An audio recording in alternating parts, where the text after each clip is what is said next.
మనం సిద్దిపేట జిల్లా మద్దూరు మండలం నర్సాపల్లి గ్రామంలో ఉన్నాము. గత బీఆర్ఎస్ ప్రభుత్వము డబుల్ బెడ్రూమ్ ఇండ్ల కేటాయింపులో లోకల్ లీడర్లు వారి కార్యకర్తలకే కేటాయించుకోవడం జరిగిందని, ప్రస్తుత కాంగ్రెస్ ప్రభుత్వం లోకల్ లీడర్లు ఇంద్రమిండ్లను వారి కార్యకర్తలకే కేటాయించుకోవడం జరిగిందని, అర్హులైన అభ్యర్థుల పేర్లను లిస్టు నుంచి తొలగించి వారికి కార్యకర్తలకే కేటాయించుకోవడం జరిగిందని గ్రామస్తులు ఆవేదన వ్యక్తం చేస్తున్నారు. నా పేరు పోతుగంటి లింగం, మాది నర్సాయపల్లి, మద్దూరు మండలం, సిద్దిపేట డిస్ట్రిక్ట్.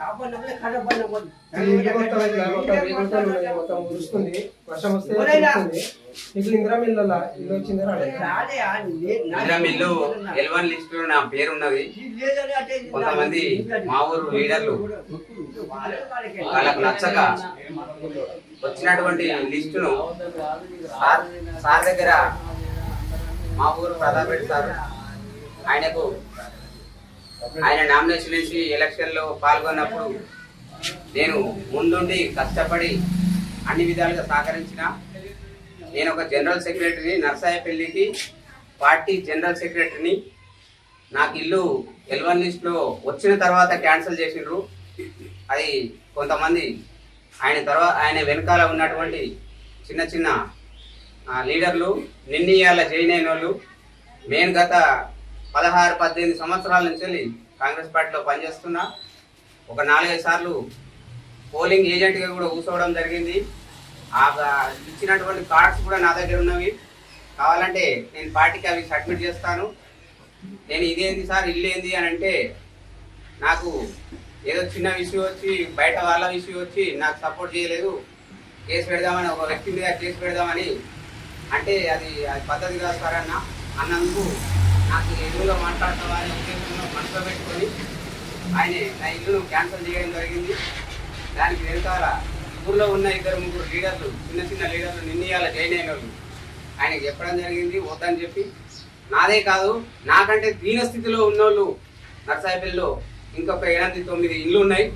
నేను వాళ్ళని లైవ్గా చూపిస్తా, మీకు అవసరం అనుకుంటే అందరి ఇళ్ళ కాడికి తీసుకుపోయి చూపిస్తా. కిరాయికు ఉన్నటువంటి ఏమి లేనటువంటి బీదస్తులకు కూడా ఇల్లు ఇష్యూ కాలేదు. మా ఊరికి ఒక 30-35 ఇళ్ళు వచ్చినాయి, సంతోషం. వచ్చినందుకు బాధ లేదు, రావాల్సిందే, మంచిగా జరిగింది. ఈయంత కూడా ఎంక్వైరీ చేసి అవసరమైతే వాళ్లకు అధికారులకు ఈ విషయాన్ని తెలిపి మళ్ళీ ఎంక్వైరీ చేసి వాళ్ళకు కూడా ఇల్లు ఇవ్వవలసిందిగా మా సార్ గారిని కోరుతున్నాం. మా పార్టీ పెద్దలను కూడా మేము ఇందులో సహకరిస్తారని నమ్ముతూ ఈ చిన్న అవకాశం ఇచ్చిన ఈ DNS న్యూస్ వారికి ధన్యవాదాలు తెలుపుకుంటూ. మీకు ఇంద్రమిల్లు వచ్చిందా? రాలే ఇల్లు నాకు జాగలేదు, భూమి లేదు, రేపు ఇద్దరికి వస్తుంది. మాకు ఇల్లు వస్తలేదే వస్తలేదు. మీకు ఇంద్రమిల్లు ఇస్తే కట్టుకుంటారా మీరు?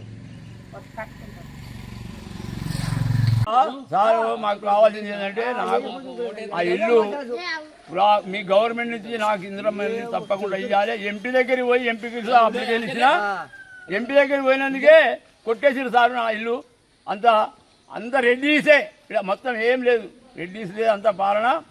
ఒక అర్జెంట్స్, ఒక 3 తెలుగు వాళ్ళు ఇట్లా చేసి ఇవన్నీ పనిచేసారు సార్. అందు గురించి మాకు దయచేసి మా ఇల్లును చూసి మీరు మా పురోగతిని చూసి మాకు ఒక ఇల్లు ఇప్పించాలని కోరుతున్నాను సార్. మీ పేరేం పేరు? నా పేరు నారాయణ. ఇంద్రమిల్లు వచ్చిందా? రాలే సార్, మాకు ఇంద్రమిల్లు రాలే, ఏది రాలే. మాకు పేరు వచ్చినాక కొట్టేశారు సార్. మాకు జాగలేదు, భూమి లేదు. 4-5 ఎకరాలు 10 ఎకరాలు ఉన్న వాళ్ళకి కూడా వచ్చింది కదా సార్. మాకు ఏది రాలేదు సార్. ఎక్కడ ఉంటారు? ఇల్లు ఉందా? మేము కిరాయికుంటున్నాం సార్ పక్కకు. రాలేదు, వచ్చింది అన్నారు. ఫోన్ నెంబర్ ఇవ్వమంటారు, ఇచ్చిన ఇప్పుడు రాదన్నారు. మా ఇల్లు కూలుతుంది, ఒక బిడ్డ ఉంది కదా, నీకు జాగుంది కదా ఏమని అన్నారు అట. ఎవరు అన్నారు మరి? మా ఇంటికి వచ్చినప్పుడు ఓట్లు ఏమైనా వచ్చినప్పుడు వాళ్ళ సంగతి చెప్తాం, ఆ మాట అడుగుతాం మేము. ఫోన్ నంబర్ తీసుకున్నాడు, ఇంటి నంబర్ తీసుకున్నాడు, అన్ని తీసుకున్నాక ఇప్పుడు మా ఓటే ఎట్లా నెత్తామో ఎట్లా ఏమో ఒక మట్టి పోతారో అని మైండ్ అవడది. నా పేరు శనిగారం నవీన్ కుమార్. మాది ఇల్లు కూలిపోయి చాలా రోజులు అవుతుంది. మా నాన్న కూడా లేడు. మాకు చాలా ఇబ్బంది అవుతుంది. మొత్తం ఇల్లు కూడా వచ్చిందని పేరు లిస్టులోకి వచ్చింది అన్నారు. మరి వచ్చినాక ఎందుకు మైనస్ చేసిరో తెలియదు. మళ్ళీ రిటర్న్ అయిందని పేరు రాలేదని మళ్ళీ చెప్పారు. ఫస్ట్ విడతలు వస్తుంది, సెకండ్ విడతలు వస్తుంది అట్లా అని చెప్పారు. కానీ మళ్ళీ రాకుండా చేసారు. మరి ఎందుకని అది మాకు తెలియదు. మా ఇల్లు కూడా వర్షం పడితే మొత్తం నీళ్ళే, మొత్తం అసలు ఇంట్లో ఉందామన్నట్టు కూడా మొత్తం చలికి మేము తట్టుకోలేకపోతున్నాం. మాకు మస్తు ఇబ్బంది అవుతుంది. మాకు ఎట్లయినా ఇల్లు ఇప్పియాలని కోరుతున్నాం. శనిగరం సత్తమ్మ, నా పేరు శనిగరం సత్తమ్మ. మాకు ఇల్లు వచ్చింది, లిస్ట్లో పేరు వచ్చింది. పేరు మేము ఫోన్లో కొట్టుకొచ్చినాము. మళ్ళీ తర్వాత ఆమె ఒక్కతేనా ఒంటి మైలేనా, ఆమె చాలా రోజులు ఉంటుందా, ఉన్న రోజులు ఆమెకి ఇల్లు ఎందుకు, ఆమె పోయినాక ఎవరు ఉంటారు అని కొట్టేసిండ్రు మాకు ఇల్లు. మరి మా ఇల్లు చూస్తే మా పచ్చ చూస్తే ఏర్పడుతుంది కదా సార్. ఇక్కడ దాకా వచ్చి చూసుకోర్రి. మరి కొట్టేసిన కూడా ముందరికి రావాలి. మరి రేపు ఓటైమాని వస్తారు. ఓటైమాని వచ్చినప్పుడు ఏం మాట్లాడతారో మాట్లాడారు. ఆనాడే మాట్లాడంతో అవకాశం ఉంటుంది మాకు చూస్తా. ఒంటి మైలే మళ్ళీ ఓటు ఎందుకు వేయాలి? వెయ్యం, రావద్దు మా వాకిట్లకు ఓటైమాని. భూలక్ష్మి మీకు ఇందిరా ఇల్లు ఇచ్చిందమ్మా? రాలే, మాకు ఇంద్రం ఇల్లే కొట్టేసింది సార్. మాకు ఇంద్రం ఇల్లే లేదు. ఆ ఊరు గుడిసెలు ఉన్నట్టు ఉంటున్నాం. ఇందిరా ఇల్లు ఇస్తే కట్టుకుంటారా? కట్టుకుంటాం, మేము ఎట్లయినా కట్టుకుంటాం. మాకు తిప్పలు పడ్డాయని మేము భూమి అమ్ముకొని అయినా కట్టుకుంటాం. ఇల్లు లేదు, ఇల్లు మాకు ఆయన పింఛన్ లేదు, నాకు ఇల్లు లేదు. ఏడ వండాలి మేము? అడవిల్లా, రోడ్డు మీద ఎట్లా వంటాం? మా లిస్ట్లో మా పేరు వచ్చింది, పేరు కొట్టేసిండ్రు. ఆడ పేరే లేదు. ఫస్ట్ మా పేరు ఉన్నది, అది కొట్టేసిండ్రు. వాళ్ళు ఇల్లు పెట్టుకున్నారు. ఏం చేస్తాం మరి? పేరేం పేరు? నా పేరు మల్లేష్. ఇందిరా ఇల్లు వచ్చిందా మీకు? రాలేదు. ఎందుకు? ఇల్లు మొత్తం శిథిలావస్థలో ఉంది కదా. అంటే మేము మామూలుగా శిథిలావస్థలో ఉంది, 2 సార్లు కూలిపోయింది. ఏదో సపోర్టింగ్ పెట్టుకొని ఉంటున్నాం. మొత్తం కూలిపోయింది అని కూడా రిపేర్ చేసుకున్నాము. చాలాసార్లు చెప్పినాము ఇందిరమ్మ ఇల్లు కావాలని చెప్పినాము. మొన్న లాస్ట్ టైం ఇందిరమ్మ జాబితాలో పేరు రాసిరు, మళ్ళీ తొలగించిండ్రు అని చెప్పి తెలిసింది. మాకు కంపల్సరీ ఇల్లు మంజూరు చేస్తే మాకు ఎట్లాంటి ఆధారం లేదు. పెద్ద మనుషులు ఉన్నారు ఇంట్లో. ఆ వర్షానికి ఎక్కడ కూలిపోయి ఏదవుతుందని ఇబ్బంది పడుతున్నాము.